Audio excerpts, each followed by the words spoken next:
Welcome to the Richaado Show. Yes, this beard is coming along nicely. Why, hello there! My name is Richard, and indeed, welcome to The Richaado Show. Now, forgive me here, but I'm going to throw a little bit of a spanner in the works. Because so far, all of my content has been based around the PlayStation 1 and PlayStation 2 titles. And now I feel like I should deviate from the norm a little bit and talk about something else, say... I don't know, well, let's talk about the Xbox Live Arcade. Now, the Xbox Live Arcade is an interesting little thing. You need to look in the right places to avoid an endless sea of silly zombie/Minecraft inspired games. All those eroge style games with extremely disproportioned women on the front. And yes, I'm serious. This is a thing you can download from Xbox Live. Let that sink in. However, the XBLA is also a good breeding ground for a lot of indie developed games for people to have a look at. And there's one specific title that caught my interest since I saw a lot of other online reviewers give it really high scores. And that game is Dust, an Elysian Tail, the brainchild of animator and illustrator Dean Dodrill, under the developer pseudonym of Humble Hearts. After some research, I've come to find out that this game is actually a real success story. Originally envisioned as an 8-bit Castlevania throwback game, it later picked up inspiration from the likes of Metroid and Golden Axe, until it became the action RPG game it is today. And in 2009, it won the prestigious award to be published by Microsoft Studios for the Xbox Live Arcade. After minor delays, it finally saw release in August 2012 as part of the Summer of Arcade, and it would then go over to the Steam platform 9 months later for those of you that affiliate with the PC Gaming Master Race! So now I'm going to delve into this game and give you my 2 cents on it, and more importantly, decide if it's treasure or trash worthy. So, no more beating around the bush, let's go and review Dust, and Elysian... Wait a second, this is a downloadable title, so there isn't actually any physical disc box thingy for it. So right off the bat, there's some rather dark undertones in the story. You find out from this old man's voice that a great conflict brought injustice to the land of Falana, and you control a character that's either battling with or against the bad guys. There's no indication at this point, and then you're suddenly thrust into an isolated forest where a magical talking sword manages to find its way into your possession. Whoa! What the hell?! Greetings, young gamer. You are playing the game Dust, an Elysian Tail, are you not? Well, yeah, but... why are you here? No special reason, just thought I'd pop in to say hello. Seriously? Alright, let me understand this for a second. You thought you could just pop in out of nowhere just so you could watch me do this review? I mean, I thought stuff like this was only supposed to happen if I'm some sort of chosen one or something stupid like that. Well, I guess you could look at it this way. You are the chosen one to do a review on this game. Does that make you happy now? No, not really. Right. If you're gonna stay here, just make sure you don't do anything stupid while I do this thing, alright? Okay, let's move on. So you play as the eponymous character known as Dust. You have awoken in this mysterious woodland with your name being the only thing you can remember. Oh great, is this another "our hero awakens with total amnesia and sets out to find the truth about his real identity" deal? Though I've always found that to be a bit of a scapegoat that the writer would use to avoid giving the main character some form of character to start off with. I mean, let's take a look at Dust for a second. Granted, his design is pretty sleek and his animations are good, but his voice is low and breathy. What? A talking sword?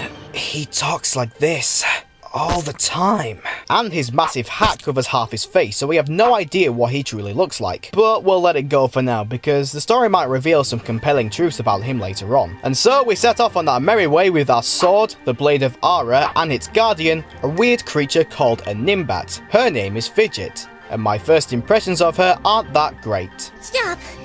Stop right there! Smash it open! Mash the buttons! Do something! Oh my god, I can't stand the sound of this bloody bitch! Oi! I will not have any of that language in my review. I guess what he's trying to say is, the voice actor can start out a little bit grating, but it does pick up later on in the game. So you make your way through this two-dimensional platform style world where you can jump and duck as well. Later on you'll be given the abilities of sliding through tight spaces, climbing on vines, and double jumping. As you explore each part of the world, you'll discover new areas that then get put on this Metroidvania style map. Combat-wise, you have two main sword attacks which you can change up to perform different sword combinations. You have your basic heavy swings and a lighter whirlwind type swing called the Dust Storm. Okay, that's a cool name. Fidget can also learn magic spells, and when these are cast, Dust can use his whirlwind swing to enhance the spell and deal more damage. As well as all this, timing a sword swing with an enemy attack will cause Dust to parry that attack, leaving the poor sword stunned and more prone to damage, which will be useful to you later on when taking out larger foes. Fallen enemies will drop loot in the form of money and materials and grant you experience points for leveling up. Each time you level up, you're given a skill gem which you can use to improve your maximum health, your base attack, your base defense, and your base... fidgets. Basically, that's your base magic, so there's no need to stress your pretty little heads. This game is the quintessential RPG beat-em-up style of gameplay, and overall, it's pretty well implemented. It's super responsive and really satisfying to use, and it all looks great on screen thanks to vibrant colours and smooth attack animations. I want more story. Can you at least let me do this review my way? I'll get onto the story soon. If you do not tell the viewers more about the story right now, I shall be forced to slay you where you stand. Okay, fine. We'll get onto the story if that's what you desperately want. Spoilers are inbound, people. You make your way to the outskirts of a small village where an old couple are in distress. Fear not, for I'm ready to help you with anything you want, fair citizens. I'm not ready! Once that issue is resolved, you make your way into a Excuse me, just got to get the text message. Once that issue is settled, you make your way into Aurora Village. One of the key characters you meet is Ginger, who isn't very open to you at first. Meanwhile, the mayor asks you to go east to find and defeat the enemy leader called Fuse. In his dying moments, Fuse reveals that he is a Moonblood, a race who were victims of a genocide campaign led by a general named Gaius. And... plot twist number 1! He tells you that you had some role in that genocide campaign. Back at Aurora, strange things happen underground, so you go down into the caverns to investigate. Whilst you're there, you help the village of Mudpot by making the healing waters flow again by battling an enraged being named Tethys. Yet, plot twist number 2! You're too late to save the life of a sick Mudpot villager. This leads on to actually quite a poignant moment in the story, where Dust becomes frustrated not only with his failure to save a life, but also with the Blade of Ara's reluctance to reveal his true identity to him because it's not the proper time. It may seem like a stereotypical story trope, but it's actually compelling and emotional, and it gives Dust some nice character development. After you leave the caverns and stop a demonic presence in the ghostlands of Falana, you then travel to the Blackmoor Mountains where an enemy guard mistakes you for someone called Cassius. Could this be your true identity? Don't worry, all is soon revealed in the mountain village. Inside one of the huts, you'll remember the events at this place 1 year ago and are found by Ginger and Elder Grey Eyes. The Moonblood Elder reveals that... plot twist number 3! Dust is in fact a being created from two souls, one of an innocent boy named Jin, who was Ginger's brother, and another soul of power and rage from an assassin named Cassius. It's also revealed that Dust was created to help the Moonbloods fight back against Gaius' genocide against them. So with your newfound purpose, you travel to the volcanic Everdawn Basin to assist the Moonbloods in pushing back Gaius' army, and then you meet Gaius atop a volcano and defeat him after a long and exhausting battle that claims both lives. And that is seemingly it, but... plot twist number...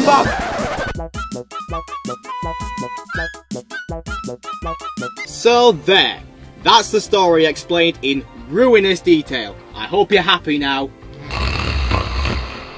Oh, are you kidding me? I can't be arsed dealing with you anymore.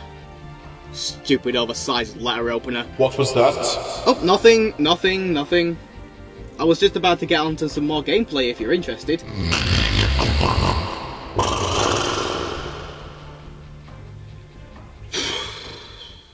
So I've already talked about the combat and movement in this game at the beginning of this review, but there's some other mechanics at play. The game employs a neat combo counter system that rewards bonus experience for larger combo chains. It's a fun addition, but it's easily exploitable. And now moving on Remember the materials and money that enemies dropped? Turns out that these play part in an intuitive shopping and item crafting system. Across the lands of Falana, you'll encounter merchant stalls where you can buy and sell food and health items, clothing and useful items like keys, and you can catalogue new materials that you pick up so that merchants can stock up on those new materials and sell them back to you. Enemies also drop blueprints for rarer items that you can give to Haley the blacksmith. Insert incredibly sexist joke about women being in the kitchen here. And with the correct materials, she can craft that item for you. Many of these equipable items offer unique perks and attributes that affect your stats, and on the whole, they're pretty balanced and sensible, with the odd one or two exceptions. Nevertheless, all of this is what you come to expect from an RPG style game, and it's done pretty well. Speaking of other RPG elements, there's a large amount of side content in the form of quests and special Easter egg content. Talking to certain NPCs will give you short quests to fulfill for bonus experience, and during your adventure you'll encounter the Cerulean trial arenas that you can complete for rare treasures, and you'll also find chests and cages that you unlock with keys. Chests typically contain loads of bonus money and food items, but the cages are where the Easter eggs come in. I remember finding and unlocking my first cage, and out came Meat Boy? You'll find lots of other cameo appearances of characters from other indie games like Super Meat Boy, Spelunky and Fez, and each one you find offers a small but permanent health increase, and that's nice. I like health. If there's one thing I can thoroughly criticise, however, it's the boss fights. They're way too exploitable and have a really underwhelming screen presence given how these fights are incorporated into the story. I mean, look at them! They're all the same size as you, have a pitiful array of attacks, and can be easily defeated with constant magic spamming. These fights easily pale in comparison with the rest of the game's mechanics. Hey, do you know that phrase, the pen is mightier than the sword? It's all lies, I tell you! Fair enough.